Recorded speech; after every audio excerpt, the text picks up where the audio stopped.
Hi everyone, welcome back to my channel. I am Delilah from the Holistic Enchilada, and in today's video I'm going to be talking all about hair porosity. So this is one of those topics that can get a little controversial in the curly girl community. There are all these different ways to test for porosity, and in my experience they were all just wrong. I read a ton of blog posts and I followed other bloggers' advice and influencers about how to figure out the porosity for your hair, and I couldn't quite get it because for some things it seemed like it was high porosity, for other things it seemed like it was low porosity, and I wasn't getting consistent results and I was very confused about it. So I did a little more research, and instead of looking at bloggers' info, I went to curly hair specialists and I read some of their content. I spoke to one and asked questions, and I was able to finally figure out how to really determine your hair porosity and how it is that your hair behaves determined on porosity, and then how to style your hair based on your hair porosity. So I verified this the last time I had my curly haircut. I asked and they said that I had high porosity hair, which definitely aligned with what I had found, and it made sense. I ticked all the boxes on the true high porosity checklist. My advice to you is, if you are trying to determine the porosity of your hair, the easiest method to do this is to just ask yourself, how long does it take for your hair to get wet? That's it, it's that simple. If you don't know, get in the shower. Think about, okay, is my hair soaking wet in a minute? Does it take 5 minutes? Does it take even more time? Do I have to massage it in to really get my hair wet? Does your hair just repel water? Okay, that's how you're gonna figure it out. If your hair gets wet very quickly, then it is high porosity. That's my hair. Water touches my hair, it instantly absorbs it, and it gets wet very quickly. Under a minute, my hair is soaked.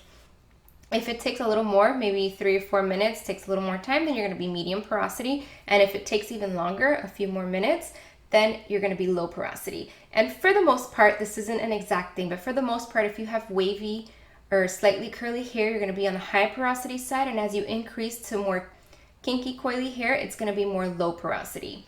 That's not always the case, but that's usually how it appears. I'm going to talk about each porosity, the characteristics, and how to treat your hair. So I'm going to start off with high porosity. High porosity hair really is the most common type of hair porosity, and you can even have a mix of porosities, so that's a possibility as well. These are the characteristics of high porosity hair.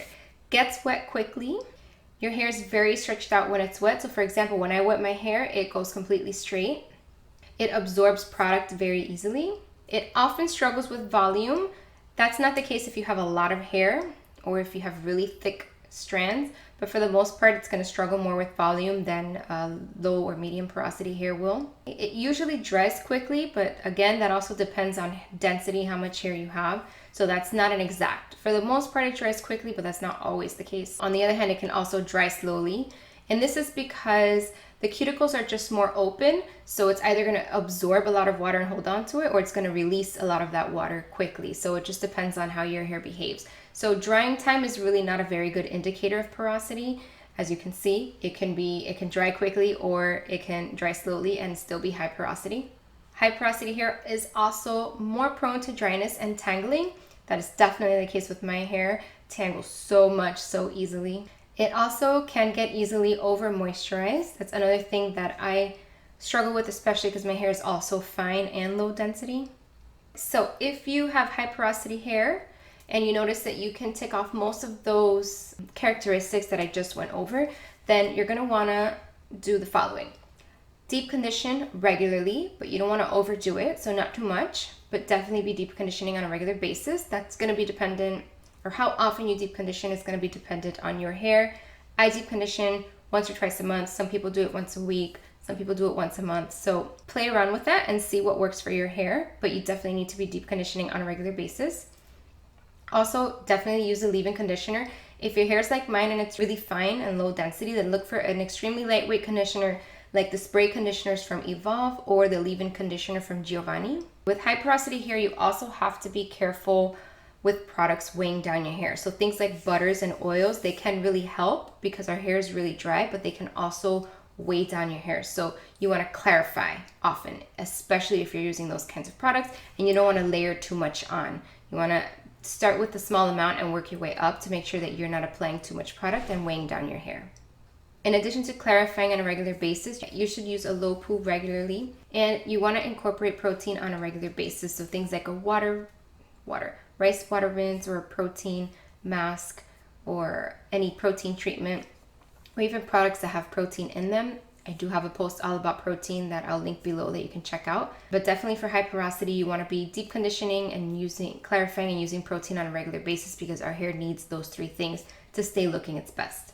Medium porosity. So this porosity is going to be in between high and low. So sometimes it can have characteristics of both porosities. In this case, the cuticle is a little less open than it is with high porosity hair. So it's not going to get wet as quickly as high porosity hair. Just going to take a few minutes to get completely soaked. When it is wet, it still looks a little curly or wavy. It doesn't dry quickly or slowly. It's kind of in between. Maybe it takes a few hours to dry versus the whole entire day. It can be prone to buildup, dryness, and over moisturization, but that depends on your hair. So if you have high porosity hair, you want to deep condition on a regular basis, but you might need to use heat to open up the cuticle a little more to accept that moisture. You also want to keep protein in your routine, but not on a daily basis. So you're not going to need protein as often as somebody with high porosity. So in this case, if you have medium porosity, maybe doing like a rice water rinse like once or twice a month versus using a styling product that has protein in it, that might work better for you. Again, you want to clarify on a regular basis to avoid product buildup.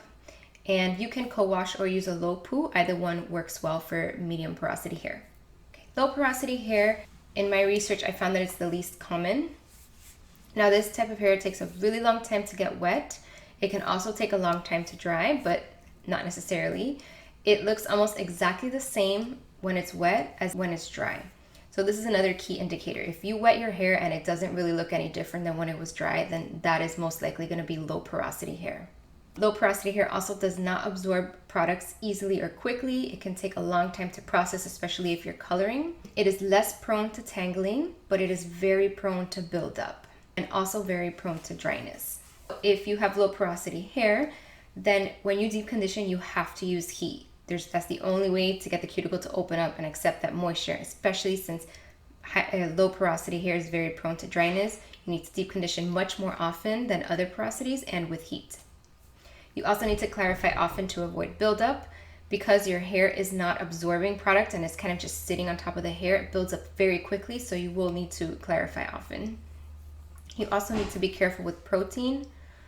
Low porosity hair likely doesn't need as much protein as the others. You may not need any protein at all, so check into your products, make sure that you're not overloading with protein. You want to avoid using heavy products because, like I said before, the products tend to sit on the hair and heavy products will weigh it down and build up a lot faster than other products will, things like oils and butters.